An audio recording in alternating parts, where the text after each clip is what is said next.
But when you look at the integrity, the character of the Prophet ﷺ, everything about his story with Lady Khadija expresses that character very, very, very, very vividly. If we look at the way that they were wedded, even before Islam, her nickname was At-Tahira, the pure. She was known for her character. She was also very wealthy. She was strikingly beautiful. She was known to be upright, known to be unfailingly generous. She was At-Tahira. And the Prophet ﷺ was Al-Amin, known to be trustworthy, known to be honest, known to be a peacemaker, a mediator. And he was not initially a merchant, he was a shepherd. The Prophet ﷺ actually said that all of the Anbiya, radiyallahu anhum jami'an, all of the Anbiya were shepherds. Because being a shepherd is a very good preparation for working in da'wah and tarbiyah, because you can't move any faster than the sheep move. So it teaches you patience. And Khadija was being burned in business. By the age of 25, this was a woman that had already been widowed 2 times, had lost both of her parents, and she was one of the wealthiest women in all of Meccan society. Some people called her Sayyida Nisa al-Quraysh, the leader of all of the women of Quraysh. And she was looking for someone trustworthy to operate, to manage her caravan in an arrangement of mudaraba. And her sister Hala told her about the Prophet ﷺ, that he shepherds my goats. And she went to Abu Talib and she said, would he have any interest in leading some trade caravans for me? And her caravans would sometimes number into 800 camels. We're talking serious levels of wealth. And the Prophet ﷺ, not only did he manage her caravan, he doubled her holdings. And Maysara, a servant who was sent to assist the Prophet ﷺ, he saw that a cloud followed the Prophet ﷺ wherever he went. He saw his character. He saw that he was a monotheist. And he went back and told Khadija, and she had experienced this increase in her profitability. So she was talking to Nafisa, a friend of hers. We have to learn the seerah of the Prophet ﷺ.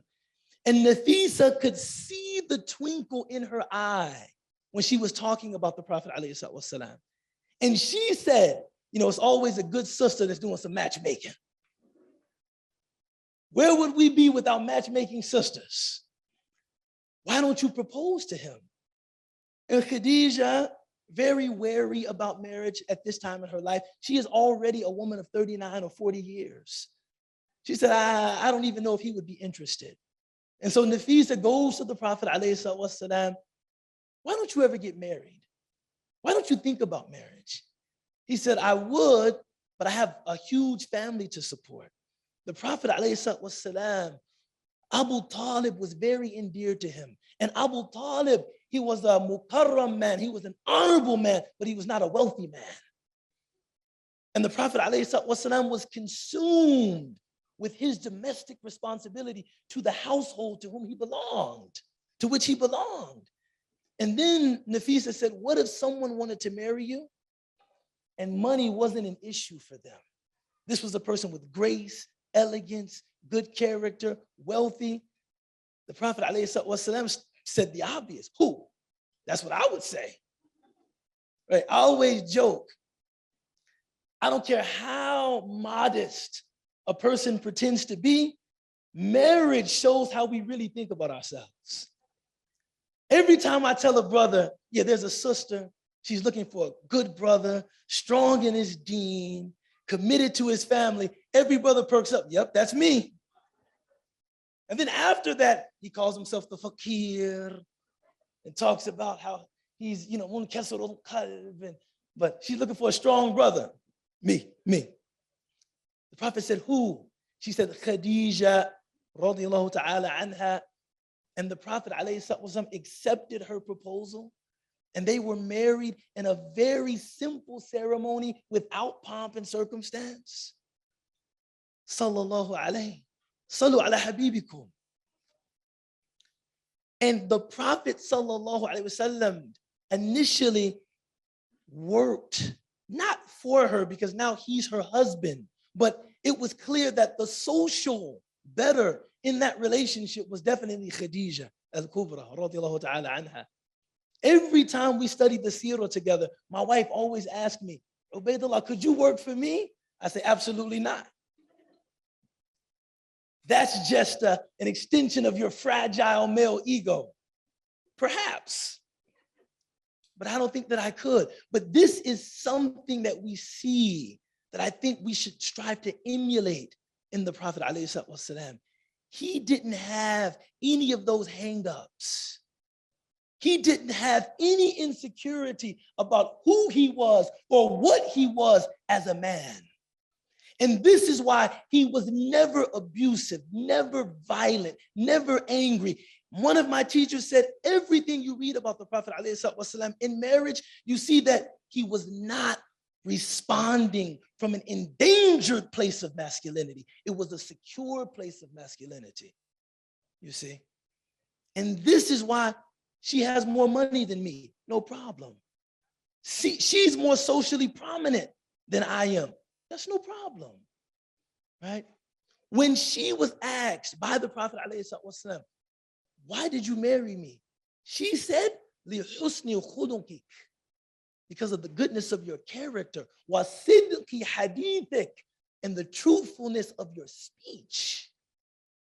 This was the basis of the Prophet ﷺ's leadership among his family.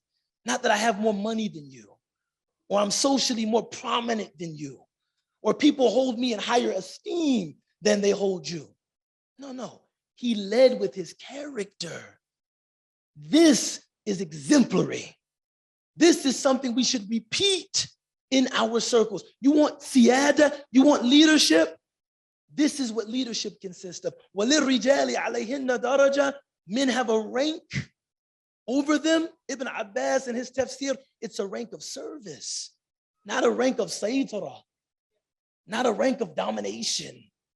It's a rank of service. So moving forward, they gave me, I think, 30 minutes. And anyone who knows me, they know I can't spell my name in 30 minutes. Just looking at some snapshots from their life together. The Prophet ﷺ was 25 years old when he married Khadija, radiallahu anha, and she was 40. When he received revelation 15 years after that, and they had a joyous domestic life, 6 children. There's, in all of the books that I read, there was only one argument between them, that she wanted him to attend like a family gathering, and he said, I will never worship Allat, and I will never worship Uzza. And she said, Khalli bil Allat wal Uzza, like forget Allat wal Uzza. Like don't worry about that. That was the only disagreement that I can find in recorded texts that they ever had, right? But when the Prophet sallallahu alaihi wasallam received revelation, even before he received revelation, Aisha radiallahu anha narrating the hadith, she said that tahannuf, being alone, being in seclusion, became endeared to him. And sometimes he would spend days in Hira, sometimes weeks in Hira, sometimes an entire month in Hira. So much so that some people began to say things about Khadija. You changed his social station? Him marrying you was a major come up for him, and now he's abandoning you to meditate? Like, just contemporize that for a minute. My wife changes my life through marriage, and now I'm in a cave somewhere meditating and I'm not spending time with her. If you know my wife, that's not going to go over well. Khadija was still coming to the Prophet ﷺ, right? And they lived near Marwa. walking to Hira and then hiking up Hira. Even now with the paved path, it might take an hour and a half to get up there. She's coming up there, bringing the Prophet ﷺ food, bringing him victuals, bringing him blankets, bringing him refreshments. She was always supportive of him.